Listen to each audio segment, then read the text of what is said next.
Yule jamaa alikuwa anauzia nguo chumbani before yale maduka.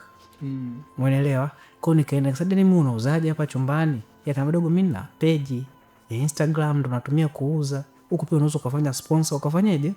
Ukauza, tengeneza na wewe page. Umeelewa? Nikatengeneza page ya kwanza inaitwa laptop na simu kali. Umeelewa? Sasa pia unapiga picha kali. Maana yeye ndo alikuwa ananiinspire na picha kali, yani za nguo angepiga vizuri, kwa mimi napenda. Nasema na mimi nataka nifanye, kwa sababu huko kwenye biashara ya PC giant zamani walikuwa wanauza PC kwa kutumia picha. Yaani picha kali ndo mtu anayeuza, afu unakuta yani wapigaji picha wale ni picha kali ndo picha zao zinatumiwa na watu wote. Watu wanazikopi kabisa. Umeelewa hicho kitu? Kwa hiyo yule jamaa alivyonipa hiyo idea ndo nikaenda kutengeneza hiyo page. Nilipotengeneza hiyo page nikawa na post, nikaanza kufanya promo. Hapo sasa ndo nikapata nanili mpya sasa ya kutengeneza pesa.